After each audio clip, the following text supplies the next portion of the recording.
utama dari mata kuliah ekonomi syariah yang telah diberikan, yaitu mengenai materi teori keuangan dan juga perbankan syariah.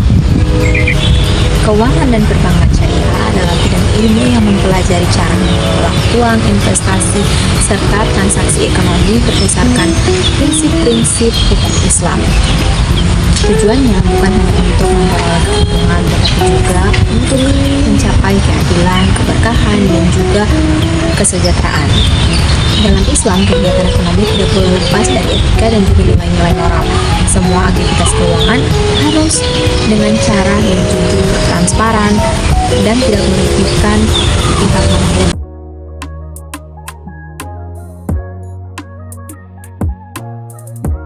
Sistem keuangan syariah muncul sebagai alternatif terhadap sistem keuangan konvensional yang selama ini dianggap kurang adil.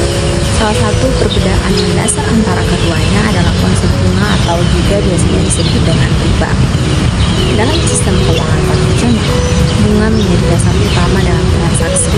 Misalnya, jika seseorang meminjam uang dari bank, maka ia harus mengembalikan uang tersebut dengan tambahan bunga. Tidak peduli apakah usaha untung atau rugi, dalam sistem seperti ini menimbulkan ketimpangan ekonomi, memberatkan salah satu pihak, terutama pihak peminjam. Dalam Islam, riba dilarang karena termasuk perbuatan yang tidak adil dan juga merugikan. Oleh karena itu, sistem keuangan syariah hadir dan menawarkan konsep bagi hasil dan juga keadilan dalam transaksi.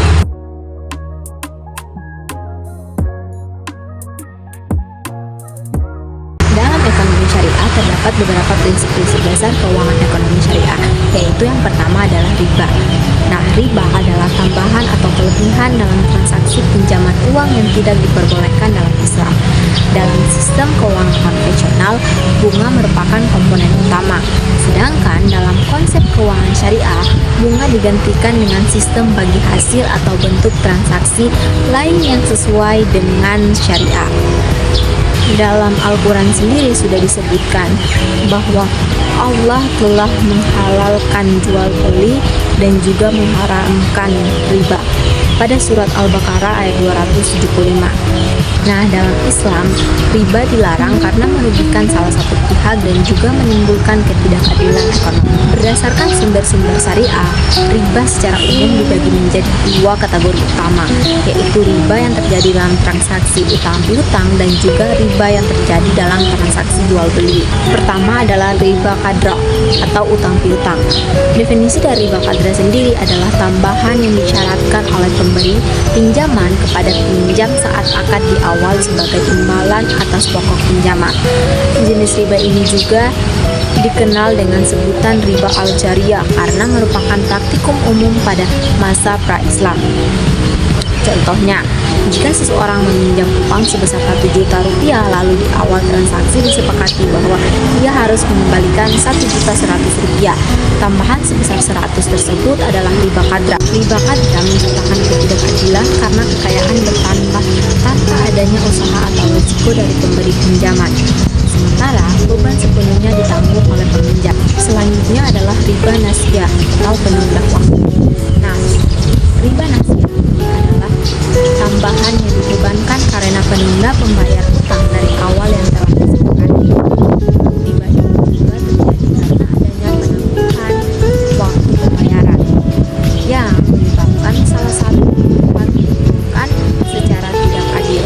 Contoh dari riba nasiyah adalah jika seorang peminjam tidak bisa melunasi utangnya pada tanggal jatuh tempo yang telah disepakati, maka pemberi pinjaman lalu mensyaratkan tambahan pembayaran seperti bunga karena keterlambatan tersebut. Praktik bunga bank konvensional termasuk dalam kategori riba nasiyah ini. Nah, riba nasiyah akan terus melipat gandakan beban utang seiring berjalannya waktu, menjerat peminjam dalam kesulitan finansial yang berkepanjangan. Asalnya adalah riba fadah atau kelebihan pertukaran.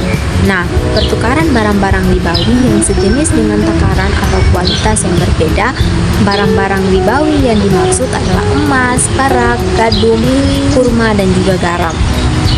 Nah, contoh nih pertukaran emas. seseorang menukar emas sebesar 10 gram, emas 24 karat dengan 11 gram dan emas 22 karat. Kelebihan 1 gram tersebut adalah riba fathah. Lalu ada pertukaran uang. Nah, seseorang ini menukar uang kertas pecahan sebesar dengan uang receh dalam jumlah yang tidak sama. Misalnya, menukar uang Rp100.000 dengan uang receh senilai Rp95. Selisih Rp5.000 adalah riba fathah. Nah, cara menghindarinya adalah pertukaran barang dibeli harus dilakukan dengan takaran atau jumlah yang sama secara tunai. Langsung diterima kasihkan. Jika ingin menukar perhiasan lama dengan yang baru, cara yang benar adalah menjual perhiasan lama terlebih dahulu, baru kemudian membeli yang baru dengan uang hasil penjualan tersebut. Setelah riba, yang kedua adalah prinsip larangan gharar atau ketidakjelasan. Nah, gharar ini adalah salah satu pilar utama dalam ekonomi syariah yang melarang adanya ketidakpastian berlebihan, spekulasi atau ambiguitas dalam sebuah transaksi.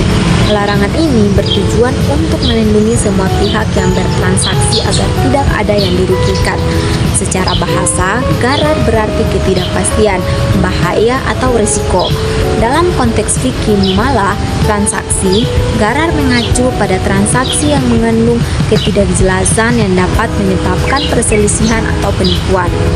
Secara umum, gharar dapat dibagi menjadi beberapa jenis berdasarkan tingkat ketidakjelasannya. Yang pertama adalah gharar fahishi atau yang paling berat. Ketidakjelasan yang sangat tinggi dan juga tidak dapat ditoleransikan dalam transaksi. Contohnya menjual barang yang tidak ada wujudnya. Prinsip-prinsip larangan-larangan maisir didukung oleh beberapa prinsip utama dalam Islam, antara lain yang pertama merupakan perbuatan setan.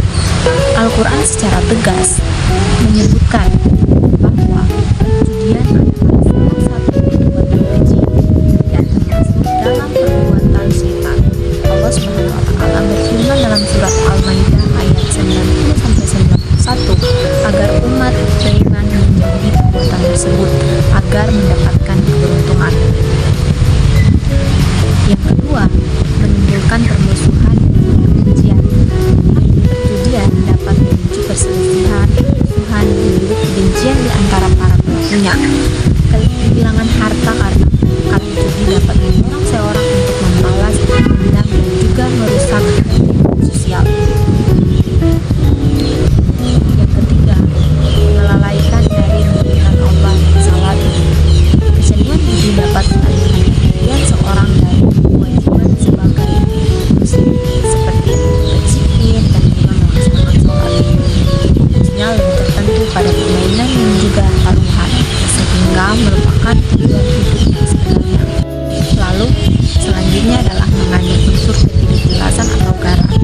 Nah, perjudian dilarang karena melibatkan risiko tinggi dan juga ketidakpastian yang berlebihan. Hasil akhir permainan bergantung pada keberuntungan, bukan pada aktivitas produktif yang jelas, sehingga dapat merugikan salah satu pihak. Yang kelima, merusak keseimbangan sosial ekonomi. Maisir dapat merusak keseimbangan sosial dan juga ekonomi dengan menciptakan kekayaan yang diperoleh dengan cara tidak adil. Islam yang menekankan kerja keras, keadilan, dan juga distribusi kekayaan melalui zakat dan sosial. Perbedaan utama keuntungan konvensional dan juga syariah terletak pada landasan hukum, prinsip operasional, dan juga tujuan yang mendasarinya. Keuntungan konvensional berdasarkan hukum positif dan mengajar keuntungan sebesar-besarnya. Sementara keuntungan syariah berlandasan hukum Islam, Al-Quran, dan juga Sunnah. Nah, selanjutnya adalah perbedaan dalam produk keuangan. Pertama, pembiayaan dan kredit. Syariah pembiayaan menguntungkan akad seperti marabah, madrahah, dan ijarah. Keuntungan didasarkan pada margin atau bagi hasil yang disepakati. Sementara konvensional diberikan dengan perhitungan bunga tetap atau bunga bank. Peminjam diwajibkan membayar pokok pinjaman ditambah bunga yang telah ditetapkan. Yang kedua mengenai tabungan dan simpanan. Bagi syariah, mereka menggunakan akad wadiah atau titipan atau madharab, investasi atau dan juga madrasah. Nasabah bisa mendapatkan bonus atau bagi hasil dari penggunaan. Sementara konvensional, dana nasabah adalah simpanan yang dijamin pengembaliannya dan diberikan imbalan berupa bunga. Nah, yang ketiga adalah asuransi. Bagi syariah, mereka menggunakan konsep sharing risk atau berbagi risiko melalui akad tabarruk atau tolong-menolong. Dana peserta dikelola secara kolektif dan saling membantu satu sama lain. Sementara konvensional, mereka menggunakan konsep transfer risk atau pengalihan risiko. Nasabah mentransfer risiko kerugian kepada perusahaan asuransi dan juga membayar premi. Yang keempat adalah investasi. Bagi syariah, mereka berinvestasi pada produk dan sektor yang halal dan tidak bertentangan dengan prinsip Islam. Keuntungannya berasal dari bagi hasil bukan bunga. Sementara konvensional tidak ada batasan khusus terkait sektor investasi. Keuntungan berdasarkan dari bunga, capital gain atau dividen. Nah, selanjutnya adalah instrumen keuangan syariah. Instrumen keuangan syariah adalah produk atau alat yang digunakan untuk transaksi keuntungan. Nah, berdasarkan prinsip hukum Islam, instrumen ini melarang adanya riba, maisir, dan juga gharar atau juga ketidakpastian. Instrumen keuangan syariah adalah produk atau alat yang digunakan untuk transaksi berdasarkan prinsip-prinsip hukum Islam. Instrumen-instrumen ini melanggar adanya riba atau bunga, maisir atau judi, dan juga gharar atau ketidakjelasan dan juga ketidakpastian. Misalnya adalah instrumen keuangan syariah di perbankan. Pertama adalah murabah atau pembiayaan berbasis jual beli. Bank membeli barang dan membutuhkan nasabah, misalnya rumah atau mobil, dari pihak ketiga lalu menjualnya kembali kepada nasabah dengan harga yang ditambahkan margin. Keuntungan yang disepakati nasabah kemudian mencicil pembayaran sesuai kesepakatan. Selanjutnya adalah musyarakah atau skema usaha patungan. Bank dan nasabah sama-sama menyumbang modal untuk suatu proyek atau usaha.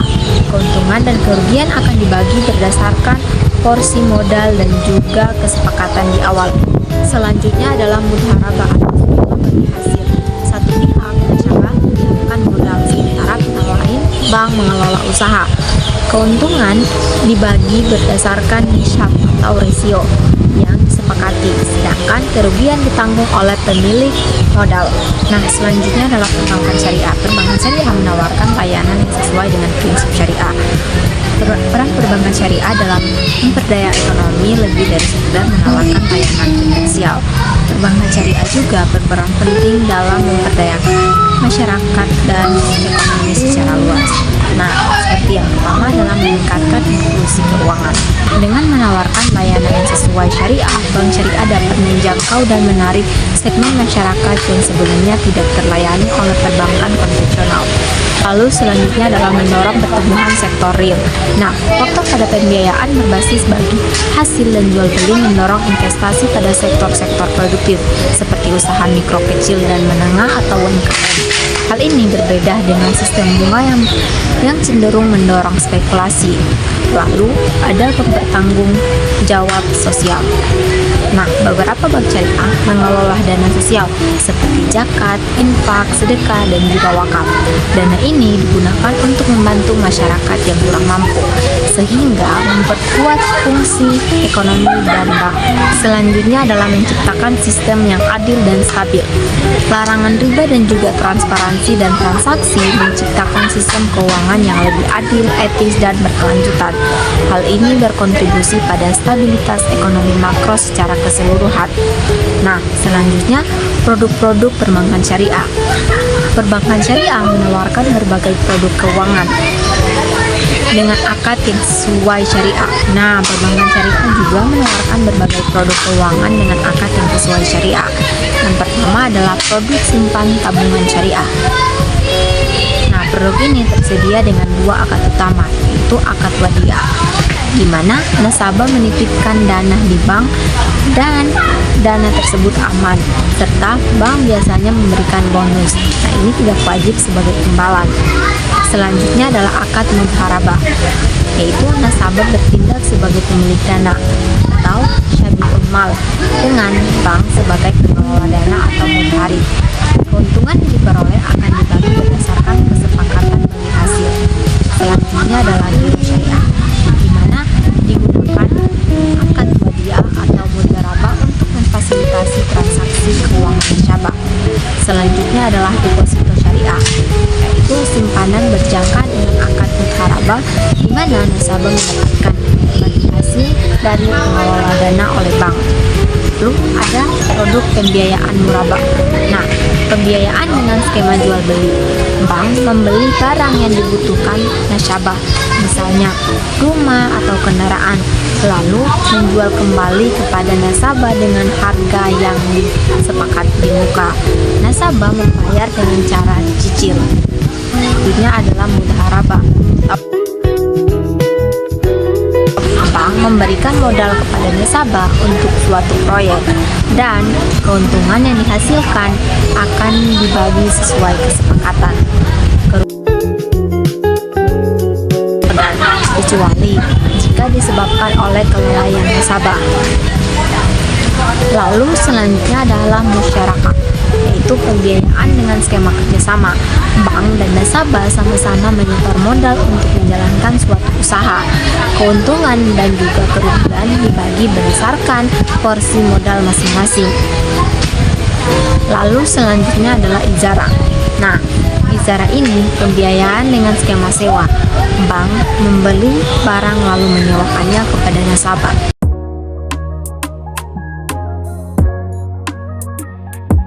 Nah, selanjutnya adalah tantangan yang mendominasi keuangan syariah. Meskipun sistem keuangan syariah terus berkembang pesat, terutama di negara-negara dengan mayoritas muslim seperti Indonesia, kenyataannya masih ada berbagai tantangan besar dalam penerapannya di lapangan. Dua tantangan utama yang sering muncul adalah minimnya literasi masyarakat dan juga regulasi yang belum maksimal. Literasi masyarakat yang masih rendah, salah satunya adalah kendala yang paling mendasar. Nah, kurangnya pemahaman masyarakat terhadap prinsip dan praktik keuangan syariah, banyak masyarakat masih belum benar-benar mengerti perbedaan mendasar antara bank syariah dan juga bank konvensional. Contohnya, masih ada nasabah yang beranggapan bahwa bank syariah hanya mengganti istilah bunga dengan margin, padahal secara prinsip, mekanisme dan akadnya sangat berbeda. Nah, selanjutnya adalah banyak yang masih belum memahami sistem bagi hasil, sehingga mereka menganggap produk bank syariah sama saja dengan produk konvensional. Akibatnya, minat masyarakat untuk beralih layanan keuangan syariah masih terbatas, karena mereka menganggap tidak ada nilai tambahan atau perbedaan yang signifikan. Lalu, ada regulasi dan juga infrastruktur yang masih belum maksimal selain literasi, yaitu regulasi yang belum sempurna juga menjadi tantangan besar. Meskipun sudah ada dasar hukum dan juga lembaga pengawas, tetapi dukungan regulasi dan infrastruktur belum sekuat sektor konvensional. Beberapa contoh nyata yaitu produk pembiayaan syariah masih terbatas dan juga kurang bervariasi, sehingga tidak sekompetitif produk bank konvensional. Lalu, proses perizinan dan juga pengawasan terkadang masih lambat yang menghambat inovasi produk baru, dan juga belum semua regulasi mendukung sinergi antara lembaga keuangan syariah dan juga sektor real. Hal ini menyebabkan posisi lembaga keuangan syariah sering kalah saing, baik dari segi kecepatan layanan, kelengkapan produk, maupun kemudahan akses. Jadi, dua tantangan utama yaitu literasi masyarakat yang rendah dan juga regulasi yang belum maksimal saling berkaitan dan juga memengaruhi perkembangan industri keuangan syariah. Jika masyarakat belum paham, maka partisipasi mereka akan rendah. Nah, jika regulasi belum kuat, maka inovasi dan juga daya saing produk syariah juga akan terbatas. Oleh karena itu, Untuk memperkuat implementasi keuangan syariah, perlunya edukasi yang masif kepada masyarakat serta penguatan regulasi dan juga infrastruktur dari pemerintah dan juga otoritas keuangan. Ini adalah regulasi dan kebijakan keuangan syariah. Salah satu faktor yang penting menunjukkan keberhasilan sistem keuangan syariah adalah regulasi dan kebijakan yang kuat dan jelas. Regulasi tidak hanya berfungsi sebagai aturan formal, tetapi juga menjadi fondasi kepercayaan masyarakat terhadap sistem keuangan syariah. Dengan adanya regulasi yang baik, masyarakat akan merasa lebih aman, lembaga keuangan dapat beroperasi dengan jelas dan juga terarah, serta sistem keuangan menjadi lebih stabil dan juga kredibel. Di Indonesia, pengaturan dan pengawasan industri keuangan syariah dilakukan dua lembaga utama, yaitu Otoritas Jasa Keuangan atau OJK. Nah, OJK bertugas mengatur dan mengawasi seluruh aktivitas sektor keuangan, termasuk perbankan syariah, asuransi syariah, dan juga pasar modal syariah. Nah, peran OJK sangat penting untuk memastikan bahwa operasional lembaga keuangan syariah sesuai dengan peraturan, serta melindungi kepentingan nasabah. Lalu ada Dewan Syariah Nasional Majelis Ulama Indonesia, yaitu DSN MUI. Nah, MUI ini berperan memberikan fatwa dan juga paduan hukum syariah untuk setiap produk dan aktivitas lembaga keuangan syariah. Fatwa ini menjadi dasar legal dan juga rujukan utama agar semua produk keuangan syariah sesuai dengan prinsip-prinsip Islam. Jadi, OJK memastikan aspek hukum dan sistem keuangan berjalan dengan aman, sedangkan SDN MUI memastikan aspek keuangan syariah terpenuhi. Lalu, fatwa DSN MUI sebagai dasar hukum produk syariah, setiap produk perbankan atau lembaga keuangan syariah tidak bisa diluncurkan begitu saja tanpa adanya landasan syariah yang kuat. Sebelum produk dijalankan, lembaga keuangan harus memperoleh fatwa dari DSN MUI yang menyatakan bahwa produk tersebut sesuai prinsip syariah, tidak mengandung riba, gharar, atau masyir. Nah, selanjutnya adalah peran teknologi dalam keuangan syariah.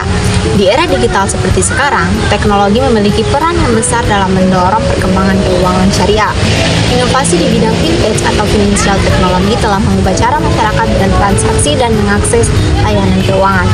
Jika dulu layanan keuangan syariah hanya bisa diakses secara langsung melalui kantor cabang, kini semua dilakukan dengan cepat dan mudah melalui genggaman tangan.